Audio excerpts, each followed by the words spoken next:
Hi friends, నమస్తే. Welcome back to our channel. ఈరోజు మన ఛానల్లో ఎంతో ఆరోగ్యకరమైన ఎన్నో ఆరోగ్య ప్రయోజనాలున్న అవిసె గింజల కారం పొడిని, ఫ్లాక్స్ సీడ్స్ కారం పొడి ఎలా చేయాలో రుచిగా, ఈజీగా, సింపుల్గా, హెల్తీగా ఎలా చేయాలో ఈరోజు ఈ వీడియోలో చూపించబోతున్నాం. అలాగే ఈ పొడిని బయట పెడితే 1 మంత్ ఎలా స్టోర్ చేసుకోవాలి, అలాగే ఫ్రిడ్జ్లో ఉంచితే 3 మంత్స్ ఎలా ఉంచాలి, టిప్స్తో సహా ఈ వీడియోలో మొత్తం అన్నీ చెప్తానండి. మీరు ఈ వీడియోని స్కిప్ చేయకుండా చూడండి, అప్పుడే మీకు అర్థమవుతుంది. ముందుగా స్టవ్ వెలిగించుకొని అందులోకి నూనె వేయకుండా 1 కప్పు అవిసె గింజల్ని వేసి లో ఫ్లేమ్లోనే చిటపటలాడే వరకు వేయించుకోవాలి. సాధారణంగా అవిసె గింజల్ని ఒమేగా 3 ఫ్యాటీ యాసిడ్స్ అనేటివి ఎక్కువ ఉండడం వల్ల కొద్దిగా తేమ తగిలినా కూడా లేదా సరిగ్గా వేయించకపోయినా పొడి తొందరగా పాడవుతుంది, లేదా ఒక రకమైన జిడ్డు వాసన వస్తుంది. కానీ నేను చెప్పే ఈ కొలతల్లో చేస్తే అస్సలు చేదు రాకుండా ముద్ద ముద్దకి ఇంకా తినాలనిపించేలాగా పొడి కలుపుకొని రుచిగా ఉంటుంది. మీరు కూడా ఒకసారి ఇంట్లో ట్రై చేయండి. ఈ పొడిని వేడివేడి అన్నంలోకి కానీ, ఇడ్లీలోకి కానీ, దోశల్లోకి కానీ ఒక స్పూన్ వేసుకొని తింటే చాలా మంచిదండి హెల్త్కి. బరువు కూడా తగ్గుతారు, అలాగే జుట్టు రాలడం కూడా తగ్గుతుంది. అలాగే గుండె ఆరోగ్యానికి కూడా, షుగర్ కంట్రోల్ అవ్వడానికి చాలా ఉపయోగపడుతుంది. ఎంతో మంచిదండి ఈ పౌడరు. ఇలాగా ఒక 7 నుంచి 8 నిమిషాలు బాగా వేయించుకొని గింజల్ని తడి అంతా పూర్తిగా పోయేంత వరకు వేయించుకున్న తర్వాత ఒక ప్లేట్లోకి తీసుకోవాలి. ఇలా పూర్తిగా చల్లారనివ్వాలండి అవిసె గింజల్ని. తర్వాత అదే ప్యాన్లోకి 1/2 కప్ అంతా నువ్వులు వేసుకుంటున్నాను. ఇలా నువ్వుల్ని కూడా ఒక చిటపటలాడేంత వరకు నెమ్మదిగా లో ఫ్లేమ్లోనే వేయించుకోవాలి. ఈ ప్రాసెస్ అంతా లో ఫ్లేమ్లో చేసుకుంటేనే బెటర్ అండి, మాడిపోకోకుండా.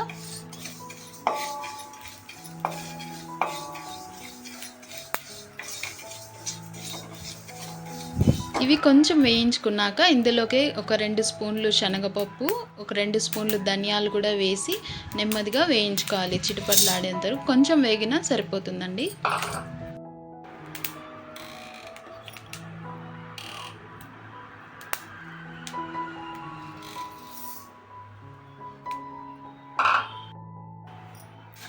అలాగే ఛానల్ తరపున ఒక చిన్న రిక్వెస్ట్ అండి. మన ఛానల్ని చాలామంది లైక్ చేయట్లేదు, సబ్స్క్రైబ్ చేయట్లేదు, జస్ట్ చూసి వెళ్ళిపోతున్నారండి. చాలామంది చూస్తున్నారు కానీ లైక్ చేయడం లేదు.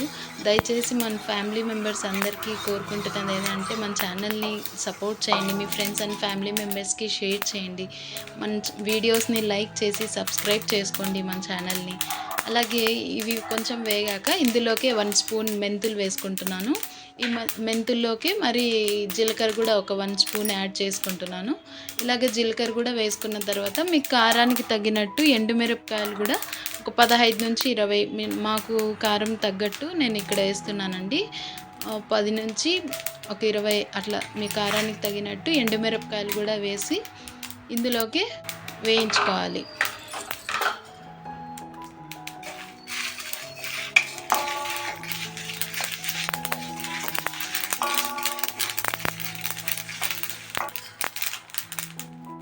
ఇవి కూడా ఒక నిమిషం పాటు లో ఫ్లేమ్లో వేయించుకున్న తర్వాత ఇందులోకి ఒక పప్పులు ఒక 2 స్పూన్లు, చింతపండు కొంచెం, బెల్లం మీకు ఆప్షనల్ అండి, మీకు ఇష్టం ఉంటే వేసుకోవచ్చు, లేదంటే లేదు.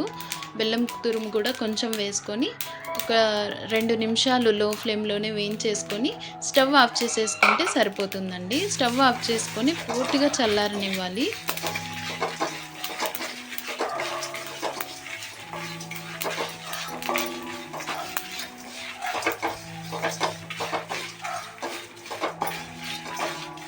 పూర్తిగా చల్లారనివ్వకుండా కొద్దిగా వేడిగా ఉన్నప్పుడైనా మిక్సీ పట్టినారనుకోండి, మిక్సీ జార్లో కొంచెం ఆవిరి అనేది వస్తుంది కదండి, ఈ వేడికి ఆ తేమ అనేది ఏర్పడుతుంది. ఆ తేమ వల్ల పొడి పొడిగా ఉండకోకుండా కొంచెం ముద్దగా అవుతుంది పొడి. అప్పుడు అది కొంచెం తొందరగా పాడవుతుంది. కాబట్టి బాగా పూర్తిగా చల్లారిపోయిన తర్వాతనే మిక్సీ పట్టండి. అలాగే ఇలా వేయించుకున్న ఈ ఎండుమిర్చి, ధనియాలు ఇవన్నీ ఉంటాయి కదండి, మనం తీసి పెట్టుకున్న ఆ ప్లేట్లోకే, అవిసె గింజల ప్లేట్లోకి ఇవి కూడా వేసి పూర్తిగా చల్లారిపోయాక మిక్సీ పట్టుకోవాలి. అలాగే మిక్సీ పడుతున్నప్పుడు కూడా పూర్తిగా హై స్పీడ్లో తిప్పకూడదండి, మిక్సీ పట్టకూడదు. కొంచెం కొంచెం ఆపుతూ మిక్సీ పట్టుకోవాలి, అంటే పల్స్ మోడ్లో పట్టుకోవాలన్నమాట. అవిసె గింజల్లో మామూలుగా నూనె రిలీజ్ అయ్యే పదార్థం ఉంటుంది కాబట్టి పొడి ముద్దు ముద్దుగా అయిపోకోకుండా అప్పుడప్పుడు హై స్పీడ్లో చేయకోకుండా అప్పుడప్పుడు ఆపుతూ మిక్సీ పట్టుకోవాలి, బరకగా పట్టుకోవాలన్నమాట. ఈ మిక్సీ జార్లోకి వేసుకొని దాంతోపాటు కొద్దిగా రుచికి సరిపడా ఉప్పు కూడా వేసి మెత్తగా కాకోకుండా కొంచెం పలుకగా మిక్సీ పట్టుకోవాలి. ఇలాగ మిక్సీ పట్టుకున్న తర్వాత ఈ పొడి రెడీ అయిందండి. ఈ పొడిని వెంటనే బాక్స్‌లోకి మార్చకుండా ఒక ప్లేట్‌లోకి వేసి ఆరనివ్వాలి ఒక అరగంట పాటు. అరగంట తర్వాత ఒక తడి లేని బాక్స్‌లోకి కానీ, లేదంటే ఒక క్లీన్ గ్లాస్ జార్‌లోకి గానీ వేసుకొని దాచిపెట్టుకోవచ్చండి. మీరు బయట పెడితే ఒక 1 మంత్ దాకా ఉంటుంది. వాసన ఏమీ మారకుండా. అదే ఫ్రిడ్జ్‌లో ఉంచితే ఒక 3 మంత్స్ దాకా వస్తుందండి. ఇది స్టోర్ చేసుకోవచ్చు. 3 మంత్స్ దాకా తినొచ్చు. సువాసన గానీ ఏమీ మారదండి. అలాగే ఉంటుంది ఫ్రెష్‌గానే ఇప్పుడే చేసిన దానిలాగా. ఇది వేడి వేడి అన్నంలోకి కానీ, ఇడ్లీలోకి కానీ వేసుకొని తినొచ్చు. చూసారు కదండీ మన వీడియోని. ఎంతో ఈజీగా, సింపుల్‌గా చేసుకునే ఈ పొడిని మీరు కూడా ఇంట్లో ఒకసారి ట్రై చేయండి. ఒకసారి చేసి పెట్టుకున్నారంటే మీకు ఒక 2, 3 మంత్స్ దాకా వస్తుంది కాబట్టి ఈజీగా ఎవరైనా చేయొచ్చు. థ్యాంక్ యూ ఫర్ వాచింగ్ అండి. Please do like and share, subscribe.